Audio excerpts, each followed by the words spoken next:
What's going on, guys? My name is Family Agent, here on another episode of Sneakers and Real Estate. Fresh off a vacation back from Miami. Had to go down there for a few days and work on my tan. Let me get serious. So two of my favorite things that I love to talk about, and today we're going to be talking about the Kobe 6 reverse Grinches.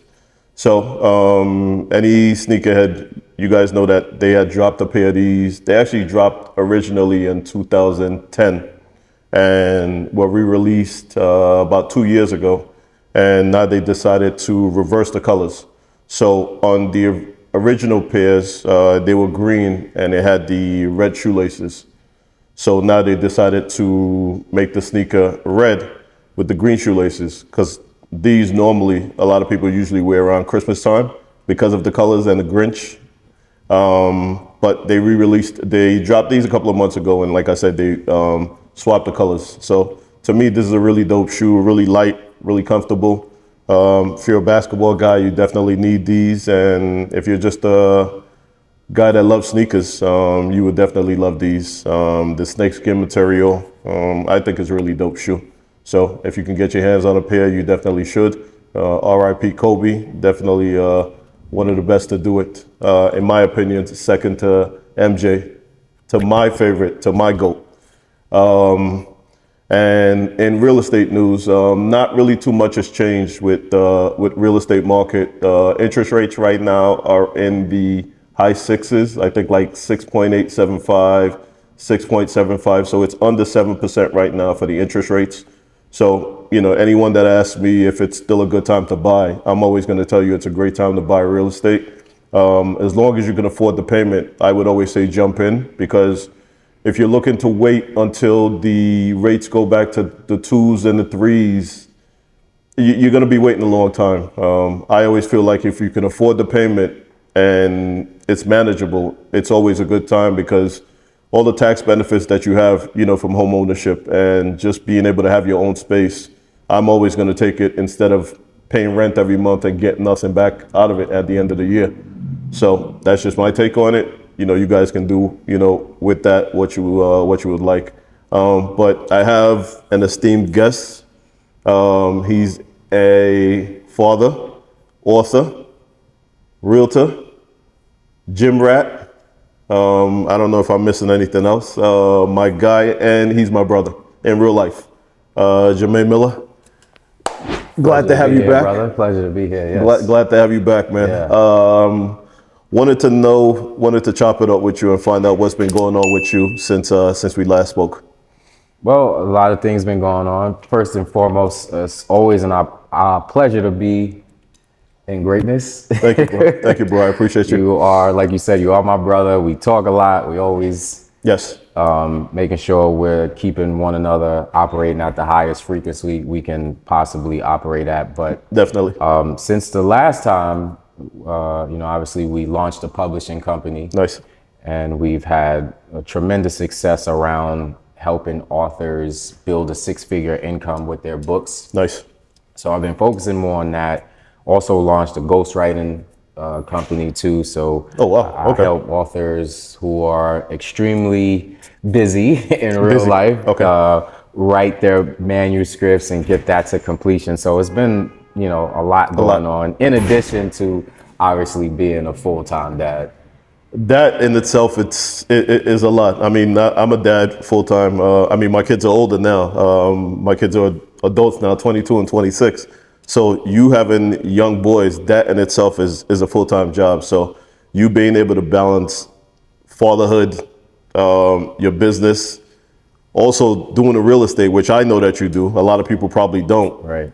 I don't know how you find the time. And like I said, gym rat. And guys, he actually, because of him, I actually just joined the gym, because they have a Stairmaster challenge, which I'm not quite there yet, but the goal is to get there, because we hold each other. I watch what he does and he inspires me and motivates me. And like I said, he motivated me to join the gym. I was always doing stuff on the side, but I know for me to get the most amount out of myself, that I needed a little bit more than just the stuff that I was doing at home. Absolutely. Thank you. Absolutely. Yeah. So how do you balance everything? It's a challenge. right? We can look at life and all of the circumstances that we're dealt with and stay glued to that. Right. Or we can say circumstances reveal who we are to ourselves. That's true. And, when we ask for like greatness and courage and love and wealth and all these things, we're asking for a word, but we're not asking for the challenge that helps us get there. Get there. So when I ask to be great, a great father, a great person, a great all of that stuff, right. Then I get all of these circumstances and I'm like, they'll come at you, right? I don't want any of that. So what I started realizing for myself is, one, you're no good to anyone else unless you're good to yourself. So when you talk about this Stairmaster challenge, off air, we were talking about what happened a few months ago. For me personally, I was dealing with a health scare. Right. And I think at that point, being a full-time dad, if something goes wrong with me, everything I'm always stops. thinking about like what's gonna happen to the kids. Well, everybody that depends on you. Right. So we always talk about generational wealth, but we're not really talking about generational health. Right.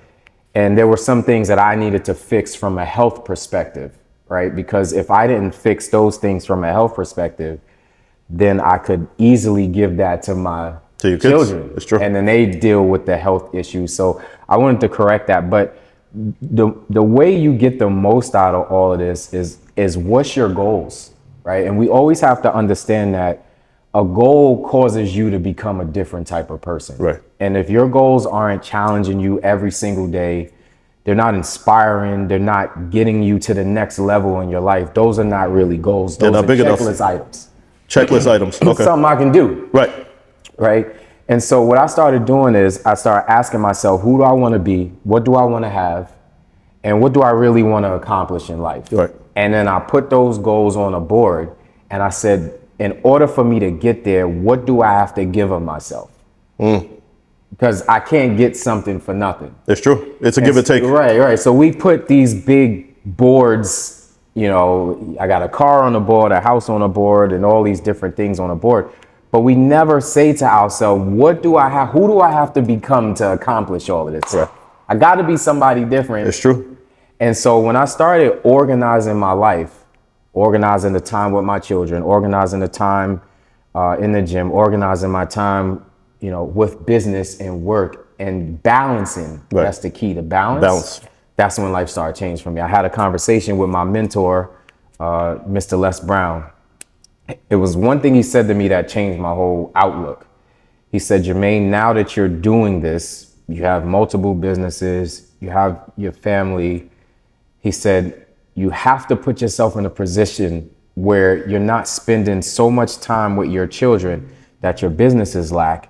Right. But you're not spending so much time with your businesses that the children your relationship lack. The relationship with the children lack. Right. He said, you have to find a balance. And it was at that moment I started to realize that life is really about balancing. Got it. And for you, I guess, being able to do that or working on that, would you say a lot of that has to do with time blocking or? Yeah, I mean, Or maybe that's one facet of it. It's one facet of it, but you have to have something that you're working toward. That's true. An end goal. Yeah, an end goal. So like if your goal is to get a 6-pack, every day I know I got to eat a certain way. I got to do my cardio. I got to work out. I got to, watch this. And then in 6 months or 9 months or 12 months, however long the process takes, I'm going to look the way that I you really want to look. It's like that with everything. And, our disciplines is what is going to determine how great we are, or the lack thereof is going to determine if we never make the greatness. So when you start with that, for yourself, you being as disciplined as you are, when you start and then you fall off, let's say for a day or two, like what is your thought process, or how do you handle that, or how do you navigate that? I think everybody does have this fall off moment, but the key is to not let the fall off moment be a year or 6 months or 90 days. Right. We go through things in life and that's a given. I think you take a day or take a few hours some of my most successful friends that we have conversations around their industries and what they do, they can at this point in their career afford to make a mistake. Right. But not the same mistake if you were a novice. Right. Because you make an investment and you're a novice, you blow all your money, you don't have no money. You don't have no more money. But if you're seasoned, you make an investment, you lose money, you've been tested. Through it enough. Right. So now you know, okay, I lost a few dollars, I can come back. It's the same thing, I believe, in every area of our life, especially if you've gone through the process. Well, it's part of the game. I mean, like you said, if you've done it enough, maybe if you're doing it for the first time, I think that lesson still should be able to let you know that this is part of the process, and if this is what you said that I guess you set out to do, you know that you have to do it differently now, right, and you can't make the same mistake you made the first time. Right. Okay. Right. Okay. What is a day in the life of Jermain Miller? What does that look like? Yeah. Well, first and foremost, I definitely get up early. My alarm clock rings at 4:30, but my body actually moves probably before that. Okay. It's just that the alarm clock rings and now I'm mad. But usually I'm up at like 4:30. I've split 2 times now for working out. So I'll do some cardio at 5 a.m. You're then, 2 a days. Yeah, oh my God. So like I'll do some cardio now at 5 a.m. I'm back in around 5:30, 5:45, and I'll spend some time either planning my day or taking that time to read. Okay. Read something informational, read something positive, read something that's gonna motivate me to possibly write, like something like that. And then it's off to school with the kids. Okay. One of the things that I really enjoy doing as a father is to take my kids to school, right, and pick them up every day. Right. I feel like that's one of the most therapeutic things you can do. And just seeing them off every single day and having these conversations with them in the car on the way there. I know at some point they're not going to want to do that anymore, but just having this opportunity with them every single day is irreplaceable. So we do that. Then I'm back in the gym for a little bit. Then my day starts usually around 10.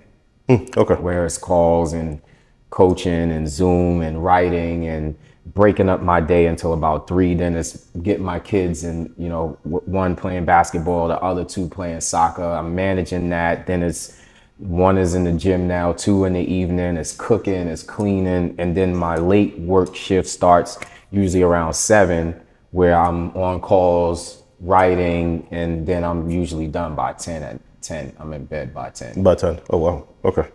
Yeah, I remember I saw your son in the gym with you. So he's hitting the weights, or he's hitting the weights now. He said he wanted to bulk up, so I got him a gym membership. Shout out to Planet Fitness. Planet Fitness allows 13-year-olds to work out. Oh, nice. Okay. So I got him a membership in the gym, and we go work out 3 days a week now. Nice. After he gets out of school, so he's happy about that. He makes his protein shakes. Oh, he's ready. He's on it. Sure, he's eating his chicken and his fish and his rice. Nice. So he's bulking up. He's bulking up. Yeah. Okay. And your gym regimen, you're in the gym how many days a week? For the most part, like 5 to 7 days. I remember going to the gym. I was doing this challenge. It was like 21 days I went straight. 21 days straight. Yeah, 21 days straight. And they say you got to recover and your body's got to rest. And I was resting, but I was also going every day. And I thought that was a very life-altering time for me too, just to see how far you can push it. Because that's very intensive. Yeah, it's very intensive. But yeah, so the gym regimen, we talked about by accident, we created the Stairmaster gang. Right. And, that was just me getting on the stairs every day and recording videos. I thought I was going to do some motivational videos after being on the stairs for an hour and a half until I couldn't breathe. Well, I see you doing sermons on the Stairmaster, guys. He's a trained assassin, folks. So that kind of started, then I started tagging certain people just to motivate them to get to the gym too. And then it kind of spiraled. So like it's so many different people now getting to the gym every day, making sure that they're on the Stairmaster for at least 30 minutes. Right. It's one of the most difficult machines to get on in the gym, and people are motivated, losing weight, and it's just super exciting. It is. I mean, I'll tell you, because, you know, I said to you before, when I joined the gym back last week, I jumped on it and I did like 15, 20 minutes and I had to get off. It was grueling. But, you know, I think, you know, whatever you're looking to do, especially in the gym, you know, you take it on in bits and pieces. But as long as I think the consistency is there, you'll find yourself, I guess, making some sort of progress on it every single day. Yeah, I mean, you know, full transparency, when I started this journey, I wasn't in the greatest shape physically. Right. And I remember taking the picture, you know, the before and after picture. Right. And every day I'm doing one or two things. I'm looking at myself in the mirror or taking a picture or getting on a scale. Right. And every day I'm like, I'm not the person I want to end up. Like, you know, and I'm looking in the mirror every day. There's no changes from my physical perspective, right?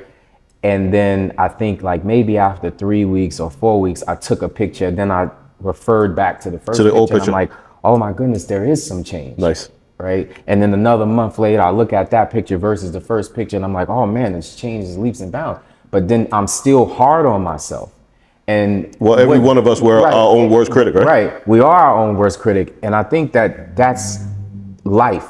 Right. Life says you plant the seed, but you don't reap the harvest the same day you plant the seed. Right.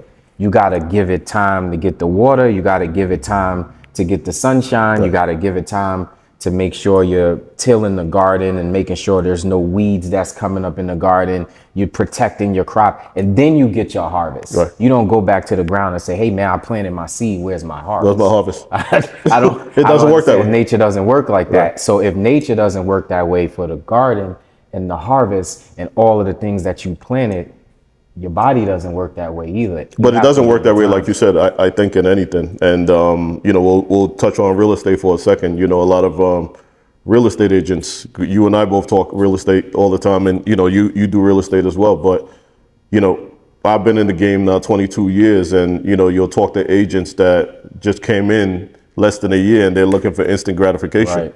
And what you just said just now, as far as planting and everything, it works the same, folks. There's no instant gratification. You have to give it the time. You have to put in that work before the results come. Absolutely, absolutely. And like you said, that's in any field. And obviously I've been in the industry for almost 20 years myself. Not as active as I used to, but I still figure out a way to do millions a year in real estate. But that's based on the seeds that I planted, you know, years 1 through 8. Right. You know, and then you get the phone call still, are you still doing this? Can you help me? Can you help a friend? Can you help a family member? Nice. But that's a part of the journey, right? And once you get to that point in life, that's when things happen. I think we are in these days, in these times where people are looking for instant gratification. If I could just get a check, I remember speaking to a young lady, I forgot which company it was, but she came to me at the end of the event and she said, Jermain, you know, I really want to do something else in my life. I don't want to sell real estate. This is what she literally told me. Wow. She said, you're motivating me to go do something else. And I said, well, why are you here? And she was like, if I could just get one deal closed, it would help. Like, so she was like in it for the money, but her passion was somewhere else. And I think there's a lot of realtors, there's a lot of people in life, they're in it for the money, but their passion is somewhere else. And we don't even realize that it's our passion that brings in the income. It's not I'm just here, I gotta do it to survive. No, our passion brings the income. But we're so concerned with, if I do this, would I fail, that we never actually do it. That's true. Well, you're planning and planning and planning and you never execute. Exactly. That's what happens. I mean, the one thing that they say, like you said, when it comes to passion is, if you're doing something that you love, you'll never work a day in your life, right? Exactly. And you got to create that, though. You have to create that for yourself. Right. No, unless someone creates it for you, but that's when you're going to work at a job. Right. But going back to what you were saying just now, you being in real estate for almost 20 years and not being as active, but still getting those calls. A lot of that, because I know you personally, so I can say this, is because of your integrity. Right. is because of what you did for all those people that you dealt with so long ago, that they still feel so comfortable and they know that they don't want to trust anybody else to help handle this besides you. Right. Done. We have nothing. Doesn't matter what industry you're in. I try to tell people that all the time. For me, it's when I talk to certain people, it's almost like I sound like a broken record, but I'm trying to tell them that you don't need to recreate the wheel.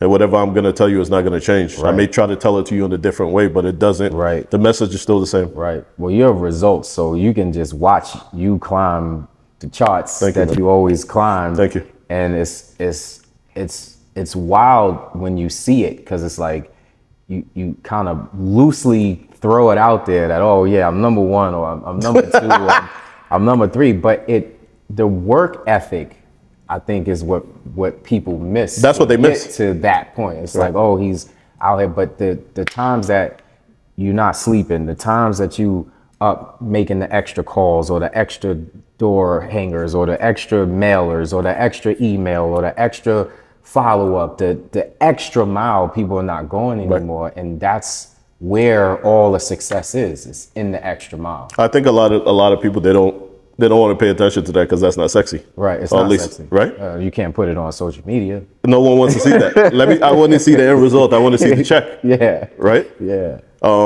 Let's go back to your to the publishing company for a second.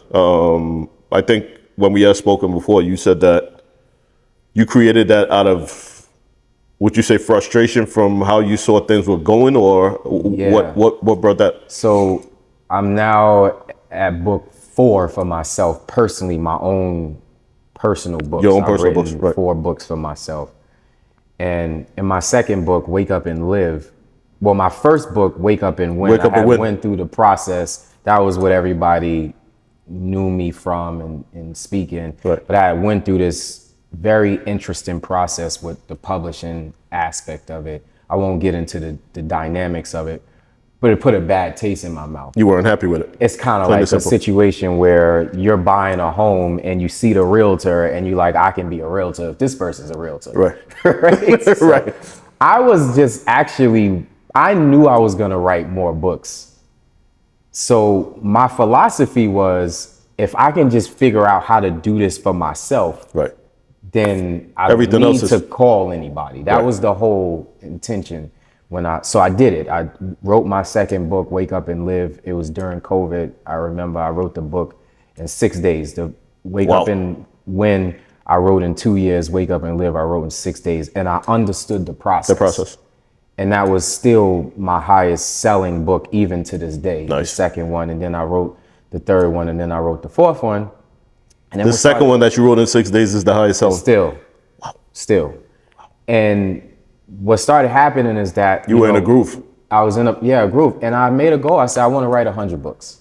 That was my goal. I wanted to write 100 books, and then what started happening is that our successful community of entrepreneurs started seeing me writing books, and they started asking questions. Right. Like, who's writing the books? Like, who's helping you publish? And I'm like, well, I do it. Like, you know, this is.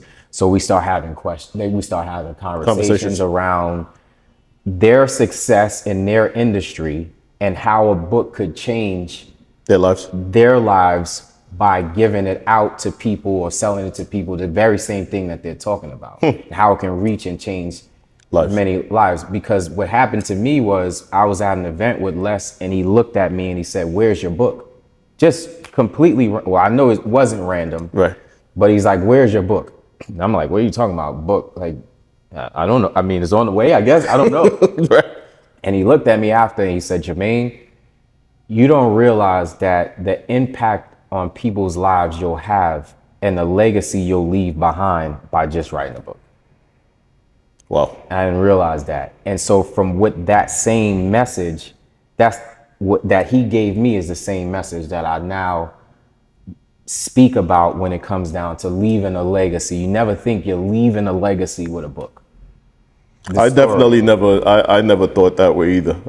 That's why I'm so happy. You know, you and I, like I said, we talk all the time, and the message, it resonates, and it's starting to make a lot more sense now when I look at it from that point of view, from what you just said.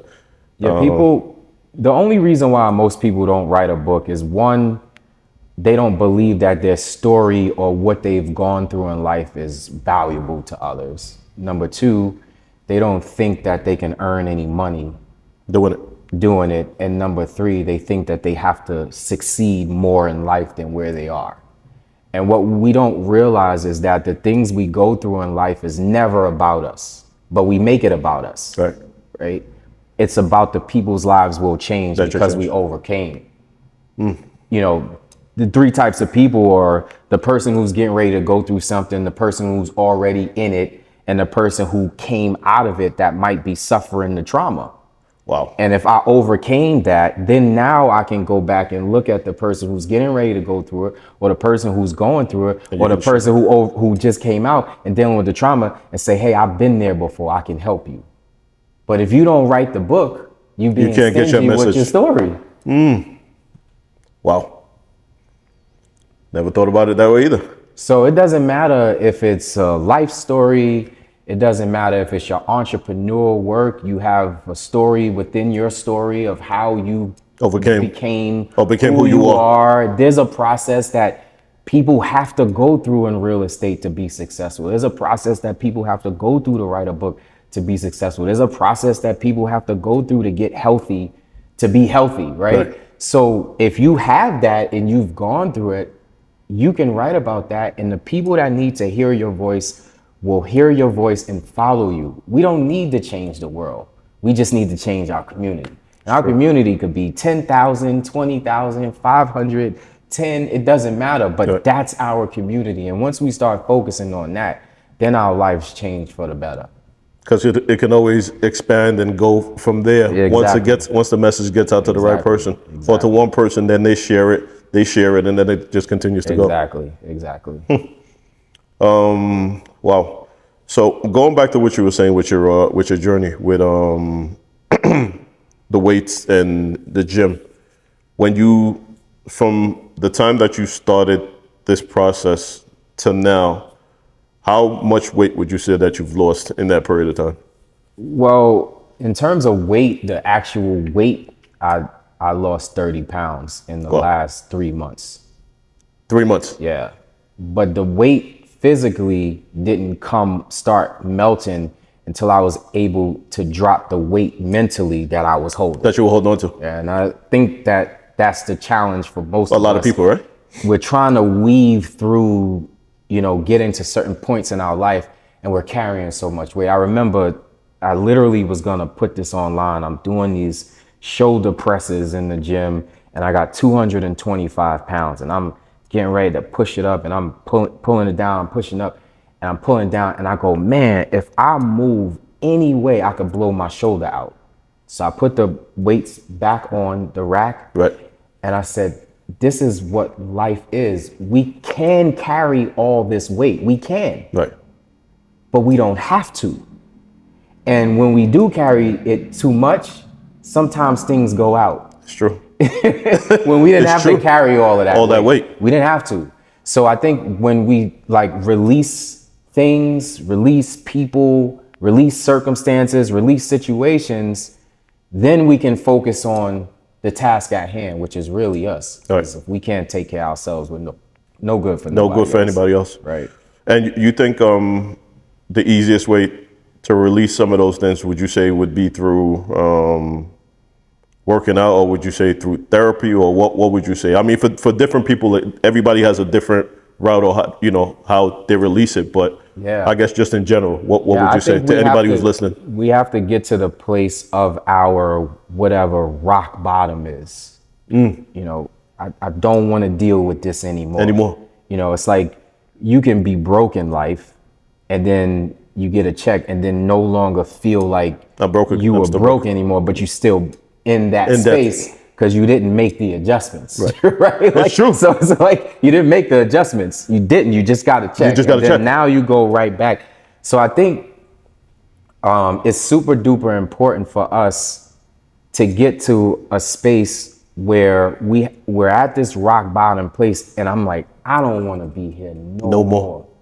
And if that means I gotta let this go, that go, this person, this situation, whatever it is, I don't want my life to be like this anymore. And I don't think that we are at these places in our life where we're so overprotective of ourselves that we're willing to walk away from something, even if it means what people might say. Right.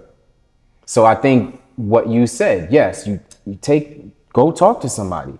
Go have a therapist. I think therapy is great. Yeah. You know, talk to people which is a challenge nowadays, but talk to people that may have gone through what you're going through, right? And don't be afraid or don't be ashamed.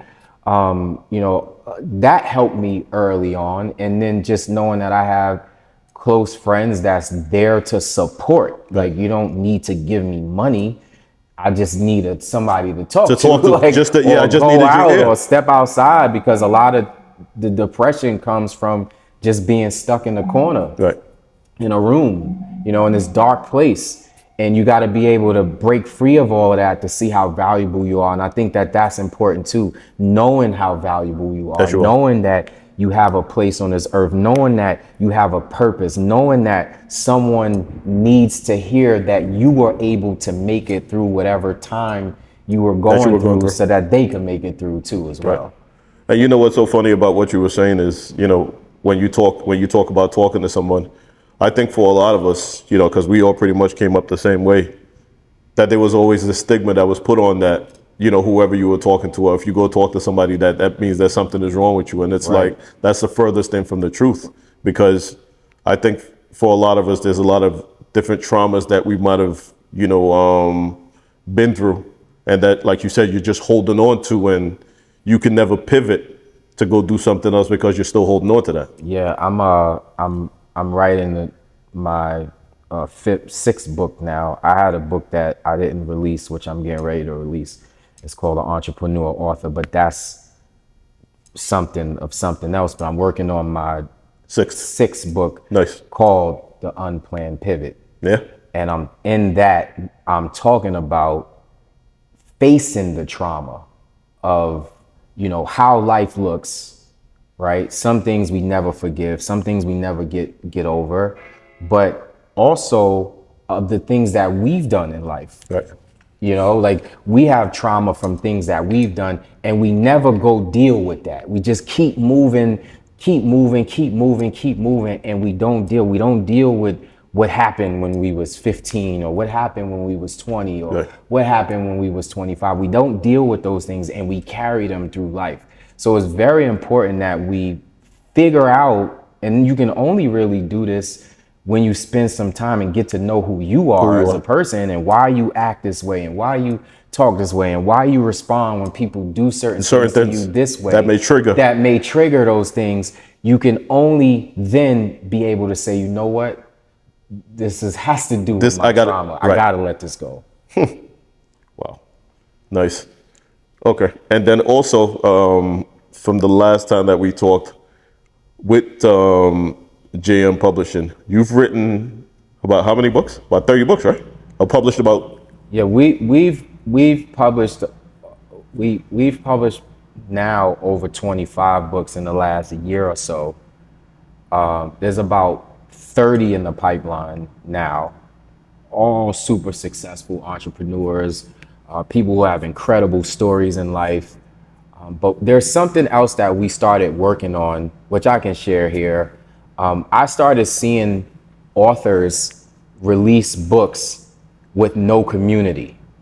So they were so excited about coming out with a book, but they didn't really have a plan in place. So when the book came out, they sold it to a few friends and family, and then that was the end of it. So we started working with authors now, where we help them build their community, so that they're prepared. But we start with like an ebook, and we help them put together an ebook around whatever their topic is, something that they can give away, where people are now seeing this individual. That you're kind of getting a feel for that person. As an author, like, oh, they got a book. And then in that process, we're working with them to release their book. So now a person, when they work with us, they'll come out with literally 2 books. They have their ebook, and then they have their physical book. But the ebook is really serving as something that you can use to give away at events. You can use to, as a lead magnet. You can use to give away at, say for instance, it's real estate, and it's about selling homes, and now you giving this ebook for signing up to subscribe to all of for sale by homes, right? So it's all those different things, and now you're building this community. And then your book comes out in the community of people who already know you as being an author. Wow. So they're willing to say, okay, he gave me a book for free. Let me contribute and buy back. Yeah. Nice. Oh, wow. Okay. That's dope. That's dope. What else do you have that's going on?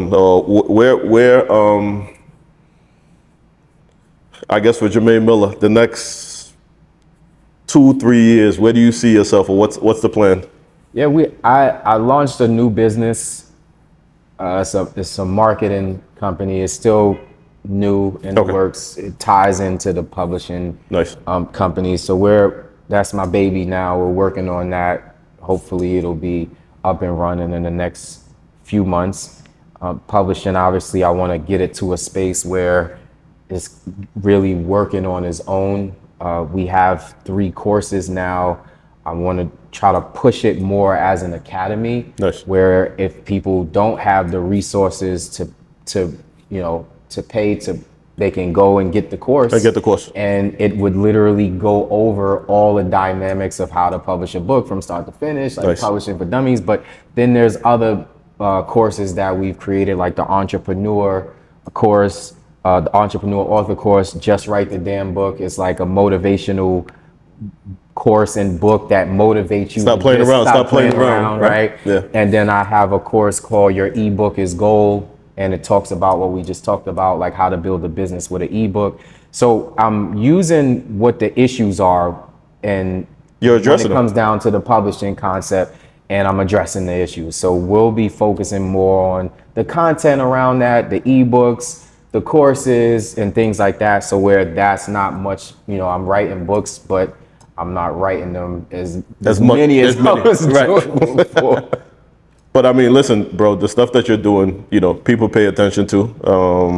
It resonates with people, your message. And like I said, anyone that knows you on a personal level, that knows, where you started from, and, you still being here with just everything that you've had to deal with. And, anybody that has kids, I have 2 of my own. He has 3 boys that he's raising full time by himself, folks, on top of everything else that he's doing. So, you got to give props to this man, and just kudos, and know that he is a survivor. And if he can do it, I'm sure he'll tell anybody, if he can do it, anybody can do it. But, watching single parents is how I'm able to do it. My mom was a single mother raising 2 kids. I see single women figuring out ways to raise their children and have a life. They have a life still. Buy a home and be stable. So it's like, if they can do it, I had to figure out the whole cooking and washing and doing dishes and all of that stuff, which is simple, but I didn't want to do it. But it can also be a lot, like you said, with everything else that you have to do. Exactly. But, shout out and kudos to the parents that, all the single dads, single dads that are making it happen. That are making it happen. And they have a goal, and their goal is, I'm not going to stop my life because of, I'm going to continue to live my life. That's what I didn't want to happen. I didn't want me to pour myself into my children, and then by the time they're off to college, I'm like, what did I do? All this time. Last few years, I did nothing. Right. I did nothing. So I figured out a way to implement my life in this whole grand scheme of things, and life has been phenomenal. Nice. That's a beautiful thing. I mean, for myself, I wasn't a single dad, but my wife worked 9 to 5, and I worked overnights. We had switched around our schedules, so I ran around with the kids pretty much all day, every day. And like you said, people don't understand. I think for me, that's why The Pursuit of Happiness is like one of my favorite movies. Still to this day. To this day, one of my favorite movies. But like you said, when you're in it, that's when you understand. A lot of people who are not in it, they don't really get it. They don't understand it, right? Yeah, but when you have kids, I mean, for both of us, it's very easy for us to have kids and drop them off and go live life. But You're not that type of person. Like I said, I know you, I know him personally, and I'm not that type of person. Right. It's not about anybody else raising our kids other than, ourselves. Ourselves, that's it. That's the most important thing. How can people get a hold of you if they're looking to follow you or stay on top Yeah, of so what you're doing? I kept everything simple on all social media. Jermain Miller. Nice. Nice and easy. simple. Nice and simple on all social media. You feel free to go to our website. We have a few free ebooks on the website. That's jmpublishingllc.com. Nice. Feel free to go there, check out what's going on. We'll start rolling out some content pretty soon Nice. to educate people on that book writing process. Nice. Definitely tune in and tap into what this man is doing. Anybody, you guys that know me, I'm not one that looks to speak to any and everybody, and I'm not gonna promote or push anybody that I don't really know on a personal level that I know is doing the right things out there for people. And this is why Jermain is here for the second time. And like I said, he's my brother in real life. Tap in and tune into everything that he's doing. Anybody that's looking to buy or sell, if you're behind on your mortgage, don't know who to turn to, give me a call. I'll try to put you in contact with the right people to make sure that you're staying at home if that's what your end goal is. 917-337-3727. Febby the Agent on all socials. Follow me, tap in, get in touch, and let's do some business. Stay safe, guys, and have a great day.